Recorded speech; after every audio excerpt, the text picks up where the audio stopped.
I believe the word that we just heard from Jeremy is one of the best things we can heed for our marriage, and I think that's a great word, that a fool is one who gives full vent to his spirit, but the righteous ones are the ones that have stop signs before their words come out and before their actions are taken. They have stop signs. And I believe another way of saying that is that they're being led by the Spirit.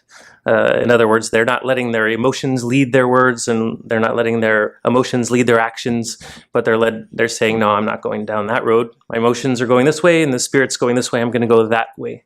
I want to stop and say, what's the Spirit saying? Not what are my emotions saying. Then I'll choose which way the Spirit's going. And so the Romans 8 talks about that. Those who are led by the Spirit, those are the ones that are sons of God.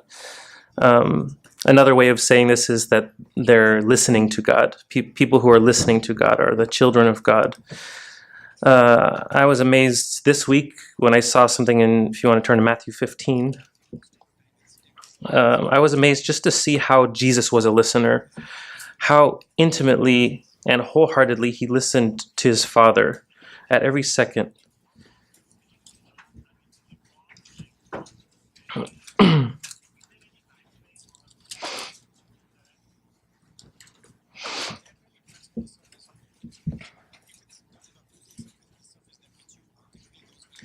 So,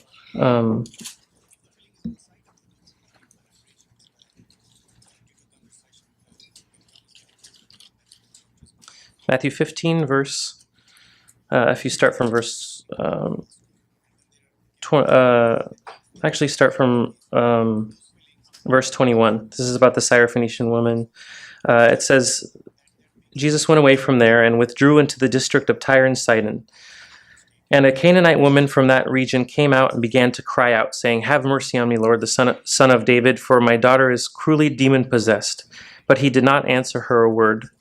So it's almost hard to picture this woman crying out for help, and this merciful, compassionate Jesus just sitting there quiet, not saying anything. It'd be hard to see that and say, this is the Son of God. He did not answer her a word, verse 23. And his disciples came and implored him, saying, "Send her away, because she keeps shouting at us." And so Jesus, in a way, you think, oh, the disciples are merciless. And look what Jesus says here. "I was sent only to the lost sheep of the house of Israel." So it almost seems like he's agreeing with his disciples for a second. But then she came and began, I get the feeling she came right in front of him and began to bow down before him, saying, "Lord, help me."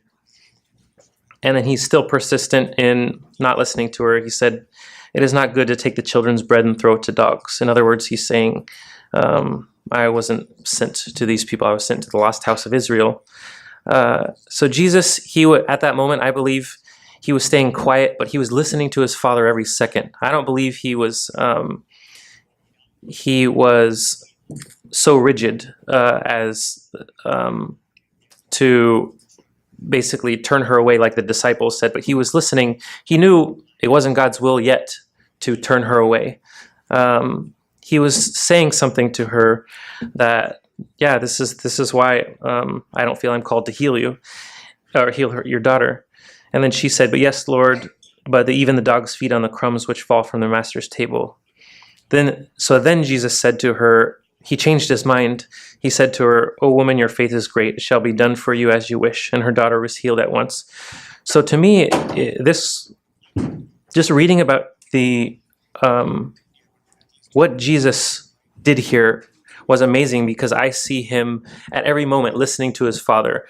I feel something on his heart saying, "You were called to the lost sheep of Israel. You were called to the lost sheep of Israel." And he's probably saying, "Father, should I heal her?" in his mind. And God is saying, "You're called to the lost sheep of Israel." And so he was following that. He was being led by the Spirit. But don't push her away yet. And then she comes and says this word of humility. "Okay, I'm a dog, but can I at least have some crumbs then?" And then he changed his mind. So to me, that said he wasn't living by a law of rules. Jesus said, the Father said, you were called to the lost sheep of Israel. Okay, I'm not gonna deal with anybody outside of Israel. But he then heard from his Father, look at her faith. And then he allowed her daughter to be healed. And so I see that Jesus didn't live by rules at any point in his life. He lived by the Spirit, listening to the Spirit at every second. And so to me, that was a lesson. That was an encouragement to me. I want to be living just like that, listening to the Spirit every second. I've noticed so much to this day, so many of my actions and words are done in haste, based on what I feel, what I think is right, without having a stop sign, without having that open communication with God, and acting right away, speaking right away, thinking I know what's best. God gave me some rule, I'm going to live off of that. God gave me, this is how I feel, I'm going to live off of that, not being led by the Spirit. So I want to grow in the same Spirit of Jesus and listening all the time. Those who are led by the Spirit of God, those are sons of God, Romans 8:14. And I've seen that the Spirit, he will put burdens on our hearts, and that burden will carry out over time. But I always want to come back and realize I want to always question. He had a burden for the house of Israel, but he didn't live only by a strict set of rules. So I don't want to take anything from God, any burden that I've had, and say, okay, I'm going to cut, paste, and apply to every situation in my life. I always want to hear from God. And I realized that one of the biggest causes of my sin and mistakes has been me not listening to God. And when I'm listening to God, then he'll speak so much more clearly to me. When I want to hear from him, he'll say, this is sin. If I feel some emotion coming up, or some temptation, God will speak to me clearly, this is sin.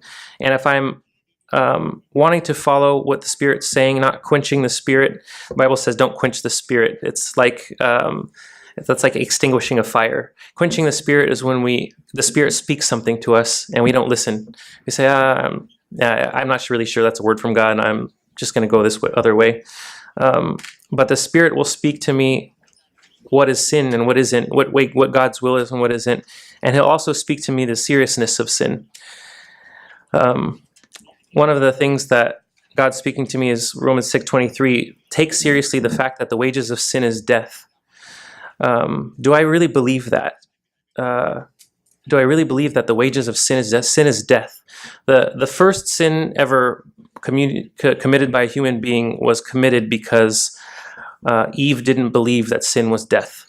She didn't believe that the disobedience to eating from the tree was going to really lead to death. And Satan is trying to deceive us with this exact same deception, saying the wages of sin is not death. You're saved by grace now. You are going to heaven. You don't need to worry about anything. So sin is not as serious anymore. And I believe that's probably one of the number one deceptions today, because we now realize that salvation is by faith, and that nobody's going to take us out of God's hand. We don't have to fear hell.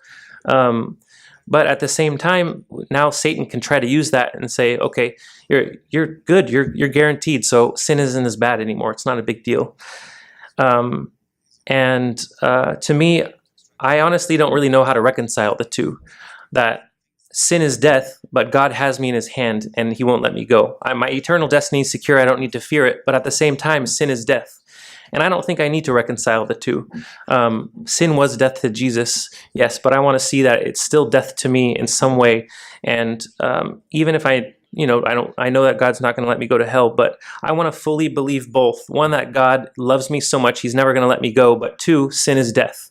And I want to live both whole with all my heart, both truths, even if I can't reconcile the two in my mind. And I don't have an attitude like that. And the way I kind of picture it is a son. There's a son and a father, and the son's walking along the edge of a cliff, and maybe on his right side, and on the left side, he's holding his father's hand.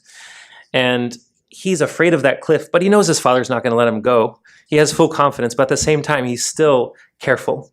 But the one great thing that it does is it makes that son squeeze his father's hand all the much tighter and stick to the father. And so I see that's why the beauty of God's this life with God is that yes, sin is destruction. It will destroy a person. It can destroy anybody, but God is fully with me. He's going to love me. He's going to save me. But I want to stay as close to God as I can, away from that cliff.